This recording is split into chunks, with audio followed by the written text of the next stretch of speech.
Marianne. "He is gone. It is over," Anna said to herself, standing at the window, and in answer to this statement the impression of the darkness when the candle had flickered out, and of her fearful dream mingling into one, filled her heart with cold terror. "No, that cannot be!" she cried. Crossing the room she rang the bell. She was so afraid now of being alone that without waiting for the servant to come in she went out to meet him. "Inquire where the count has gone," she said. The servant answered that the count had gone to the stable. "His honor left word that if you cared to drive out, the carriage would be back immediately." "Very good.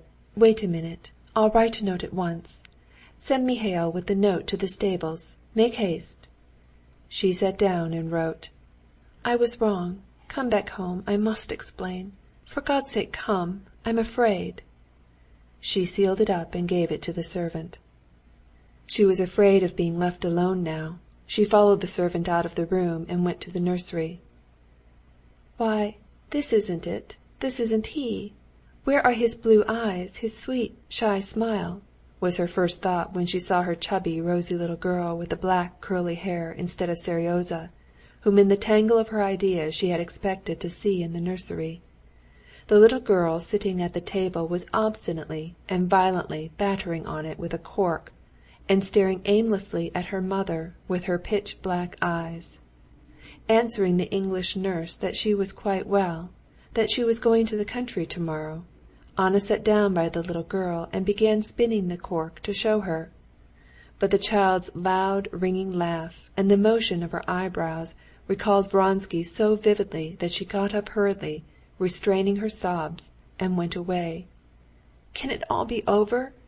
No, it can't be," she thought. "He will come back, but how can he explain that smile, that excitement after he had been talking to her? But even if he doesn't explain, I will believe. If I don't believe, there's only one thing left for me, and I can't." She looked at her watch. 20 minutes had passed. By now he has received the note and is coming back. Not long. 10 minutes more. But what if he doesn't come? No, that cannot be. He mustn't see me with tear-stained eyes. I'll go and wash. Yes, yes. Did I do my hair or not? She asked herself, and she could not remember. She felt her head with her hand.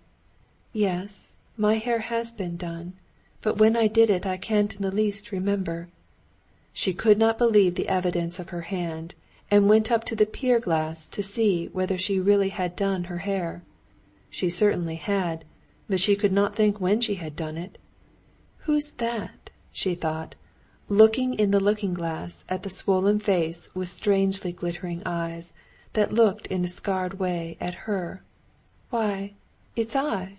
She suddenly understood, and looking round, she seemed all at once to feel his kisses on her, and twitched her shoulders, shuddering. Then she lifted her hand up to her lips and kissed it. "What is it? Why, I'm going out of my mind!" And she went into her bedroom, where Annushka was tidying the room. "Annushka," she said, coming to a standstill before her, and she stared at the maid, not knowing what to say to her. "You meant to go and see Darya Alexandrovna," said the girl, as though she understood. "Darya Alexandrovna?" "Yes, I'll go." 15 minutes there, 15 minutes back. He's coming. He'll be here soon."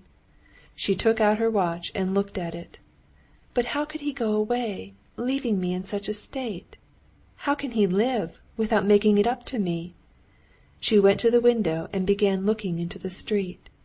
Judging by the time, he might be back now, but her calculations might be wrong, and she began once more to recall when he had started and to count the minutes. At the moment when she had moved away to the big clock to compare it with her watch, someone drove up.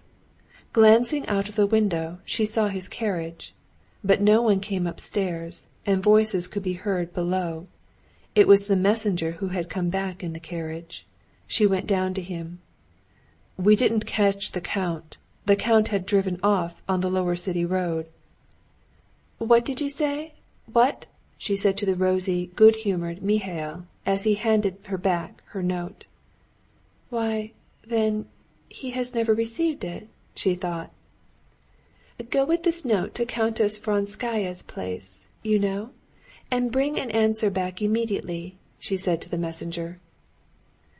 "And what am I going to do?" she thought. "Yes, I'm going to Dolly's. That's true, or else I shall go out of my mind. Yes, and I can telegraph too." And she wrote a telegram.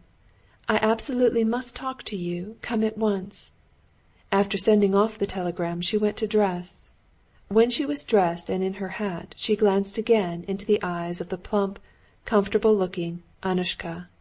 There was unmistakable sympathy in those good-natured little gray eyes.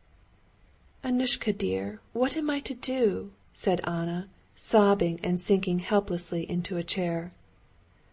"Why fret yourself so, Anna Arkadyevna? Why, there's nothing out of the way. You drive out a little, it'll cheer you up," said the maid. "Yes, I'm going," said Anna, rousing herself and getting up. "And if there's a telegram while I'm away, send it on to Darya Alexandrovna's. But no, I shall be back myself. Yes, I mustn't think. I must do something, drive somewhere, and most of all, get out of this house," she said, feeling with terror the strange turmoil going on in her own heart, and she made haste to go out and get into the carriage. "Where to?" asked Pyotr before getting onto the box. "To Znamenka, the Oblonskys'." Chapter 27